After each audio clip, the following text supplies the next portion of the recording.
I think Lullaby of Obedience was the reason why we did really well. All three of our teams topped. My team, Gunther's team, and then like Lucas' team all topped with Lullaby of Obedience in the main deck. I kind of want to talk about Lullaby of Obedience, right? Lullaby of Obedience is a card that was last played competitively about 7 years ago, right? I think the last time that card was really played was in Zodiac format. You know, Zodiac format, I feel like is very similar to the Snake Eye format that we have right now. You know, if we were just to read Lullaby of Obedience and what it does, it's a pretty funny card. Actually, I believe it was played at Worlds too, no? Actually, I think Bowden played it at Worlds in 2018, I believe. But nonetheless, it's a card that hasn't seen play in such a long time. And so I guess like this is the first time in what, 6 years, 7 years that this card is finally seeing play. I think this card is what contributed to our success. I want to preface the conversation about Lullaby with first a shout out to Walter, because Walter was the one that like really brought it up first in like our testing cord. Like he was the one who like kind of brought the conversation. I think when we first looked at this card, we're like, seems fine, seems okay. And then like it was revisited, kind of talked about it a little bit more, and we're like, yo, this card is kind of crazy. Well, why? Well, if you call the Star the Black Witch, it doesn't matter if they summon it to the field or give it to your hand. It's just another extender. If you call Snake Eye Ash, you can just normal summon it. Or if you call Poplar, it doesn't matter if they give it to your hand or they summon it to the field, because both way works for you. It essentially became not only a starter, but also an extender. And that's essentially what Bonfire was. That's essentially what Wanted was. So it served as basically the 4th, 5th, and 6th copy of almost every single starter and extender in our deck. And then as we theoried the card more, it also not only became starter extenders, it also became interruptions, because at some point you get to call hand traps, and that's not something that's unlikely. It actually came up a couple times where going second into summon limit, or you're going second into like a board, well, mainly summon limit, realistically, you get to call like your opponent's hand traps. You get to call cards like Effect Veiler, or you get to call cards like Ash Blossom, right? Why that's really good is because if your opponent has summon limit face up, if they normal summon Snake Eye Ash, they could use the effect to search, but they can't declare Poplar to special summon, because if they do, they'll be locked on their own summon limit. So grabbing cards like Ash Blossom while going second into their board allows you to basically stop the Ash effect by sacking itself in summon limit. So like if they want to turn off their summon limit, you can stop it, and then they still need another card to keep playing after the fact, right? And it has to be like basically Witch. So Lullaby, like going second into like those game states, were also just became a non-engine, which is absurd. And then it almost was like low-key better than Bonfire or Wanted, because it's not once per turn. I think against one of the teams I played in Swiss, I actually used Lullaby twice, and one of the rounds I used it 3 times because I drew it off formula, which was so absurd. Actually, I was at 2,000 life points though, but life points don't matter. So yeah, I think the card is really crazy in the context of like the format too. There are some pros and cons with the card. We can maybe kind of like talk about that, because you know it's very scary to put a card like Lullaby of Obedience in your main deck, right? Because what if you play against the branded bozos of the world? What if you play against like the voiceless voicers? You know what I'm saying? What if you play against Fluonderies? Like it could seem kind of bad, right? But I think if you look at like the analytics and the data from YCS Costa Rica, within the top 16, it was 81% fire deck. And that's a trend that we thought was gonna pretty much be similar for YCS Vegas, because in a 3v3 setting, I feel like you're more inclined to play fire decks in a 3v3 setting, because you don't want to let your teammate down. Like you don't want the teammate playing Voice's Voice. No cap. Shout out to Santoli though. He's insane. But you really don't want like a dude playing Voice's Voice on your team. You don't want to, you know what I'm saying? Like you're not really like trying to get those type of teammates. And so like realistically, it kind of made sense, because we're like, yo, like if you think that the majority of the room's gonna be playing fire, then why would you not play the card? It is risky because my team didn't have 2-round buys, and I know like Gunther's team and Lucas' team had like UDS champions on their team, so they started with 2-0. And obviously if you start with 2-0, you're less likely to play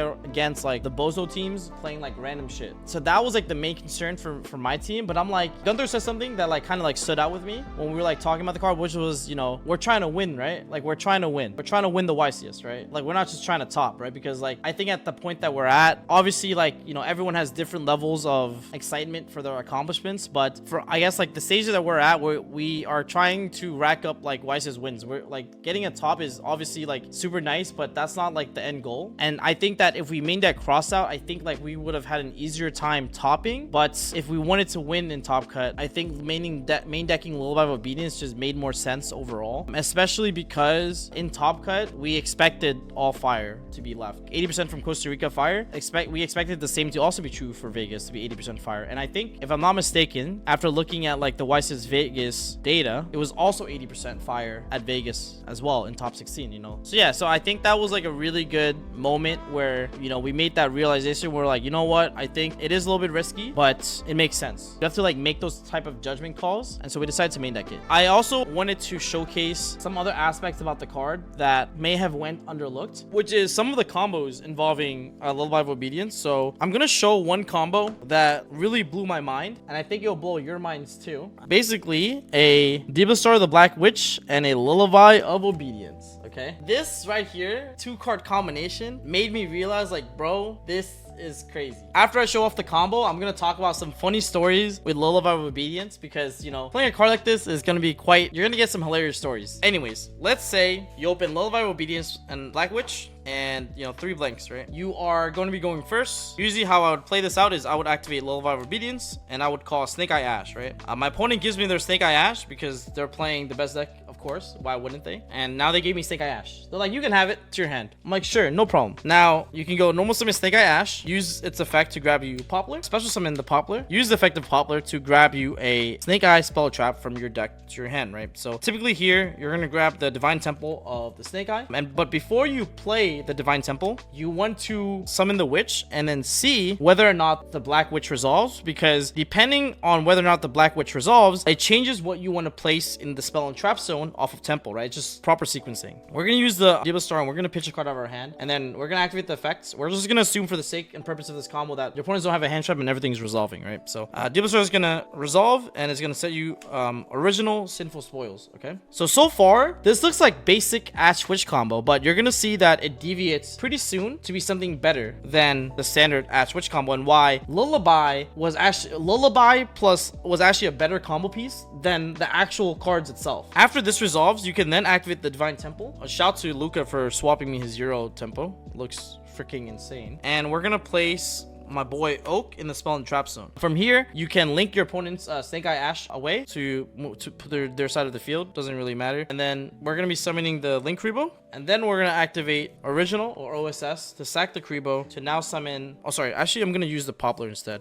It's just better to summon Jet from the deck, right? Jet Synchron. And then now we're just gonna do standard stuff, right? So we're gonna use Demon Star, we're gonna use Jet Synchron, and we're gonna be summoning Savage, right? So this protects us from the rest of our combos. So we're gonna summon the Savage, and then we're gonna activate Savage's effect to equip the Rebo, right? So now Savage has the negate, and you should be insulated from other plays. Then we're gonna activate the effect of Ash, which goes to your opponent's graveyard because it's their card. So I'll put it right here, and then you're gonna sack the Oak to summon my baby boy Flamber's Dragon. Okay, my homie right here, my dog. And from here, we're gonna declare the effect of Jet Synchron to summon itself from the grave by discarding a card out of your hand. Okay, from here we're gonna use the Jet Synchron, which will then get banished, with the Flamberge to make a IP Masquerena, and then that would trigger Flamber's Dragon to bring back 2 level 1 monsters from your graveyard, right? So we're gonna bring back the Oak, and we're gonna bring back the Poplar, and then we're gonna declare the effect of Oak to summon back the Jet Synchron from the banish. Okay, so we're gonna move it back down here. From here, we can then use the IP Masquerena. We can then use the Oak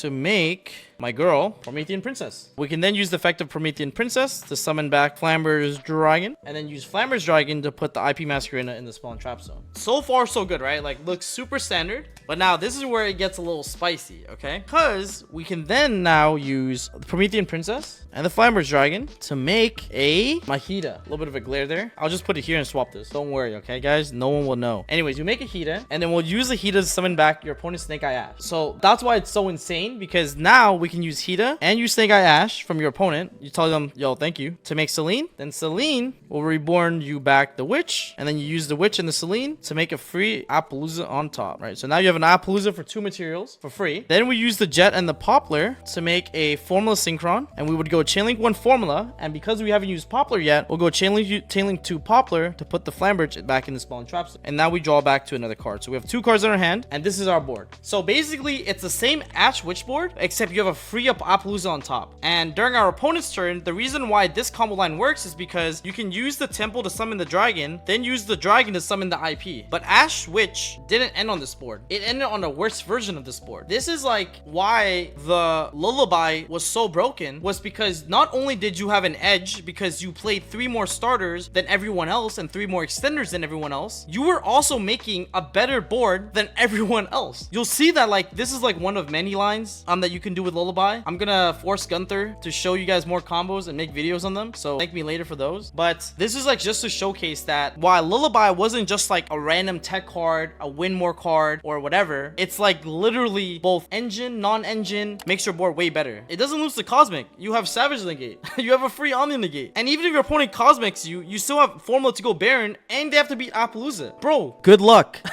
Good luck, dog. Like, there's no out to this board. Like, you're not beating this board, pretty sure. And you still have 2 more cards. Cosmic Sphere Mode. Oh my god, this is like the Twitch chat moment where they're like naming random cards that beat you. You know what? Fine. I hope this kind of showed you guys why this is like so good and why like Lullaby was like really strong. There's some more combos. If you guys are interested in that, let me know in the comment section below, and then either myself or Gunther will show them to you guys. Oh yeah, you would make SP there, by the way, with the IP later. But yeah, it's like literally 10 interruptions. But yeah, so if you guys are interested, I will show you guys other combos, or Gunther will later, because we really worked a lot on the Lullaby combos too, because we really wanted to make sure we know how to use this card.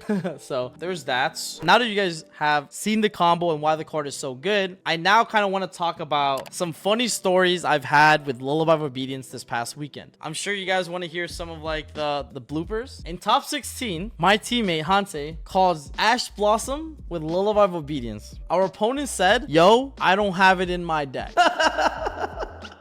Our opponent sided out all their Ash Blossoms to play around Lullaby of Obedience. Do you understand how crazy this is? This is logically wrong on so many levels. I don't even know if it's big brain or if I big brain my opponent, because my opponents are now taking Ash Blossoms out their deck for free. Bro, what if I never do Lullaby of Obedience? You're telling me that my opponent now just doesn't have Ash Blossom in their deck for jokes? Man, that is crazy. And it's funny because like this has actually happened 7 years ago. There's a feature match that Kamal played 7 years ago. I don't remember which YCS it was. Maybe it was Atlanta. But 7 years ago, Kamal Crooks, the same person that I literally won the YCS with, he literally went activate Lullaby of Obedience and he called Ratpier. The guy's like, I sided it out. It was actually insane. It's a funny card. So that's why I thought that was hilarious. And then I think it happened again in Swiss for us, where someone else, I believe, sided out 2 witches and drew their 1 witch. I'm like, yo, that is so crazy. So the dude sided out witch and had to specifically draw that 1 witch for that card to be dead. Like, it was so troll. I was literally flabbergasted that actually happened. You know what I'm saying? It is what it is. I hope you guys learn a little bit more about the history of this card, especially in tier 0 formats. Lullaby of Obedience is just like really cool, and I'm glad that I got to see it play again. The last story I had that I thought was super funny was this. I played against actually my Twitch mod in Swiss, believe it or not. I went Lullaby of Obedience and I called Snake Eye Poplar. He gives it to me. I'm like, okay, effect special, you know, effect search. I make my board and I pass over to him, and for turn he drew another Snake Eye Poplar. So he goes normal summon Ash, effect. I'm like, yeah, that's fine. He searches the Ponix. He goes activate Bonfire. He grabs another Snake Eye Ash because he drew the Poplar and the second one I took. So I'm like, bro, what are the odds? Like, it's just a really funny card, especially manipulating people's decks and stuff. What I think could be really cool is if it was the same ruling where you get to see your opponent's deck, which was the case back in the day. Back in the day, when you activate Lullaby of Obedience, you actually get to pick up your opponent's deck and look through it. So you actually get to scan their deck for free, pretty much, right? But nowadays, you can't really do that. I hope you guys enjoyed the story behind Lullaby of Obedience.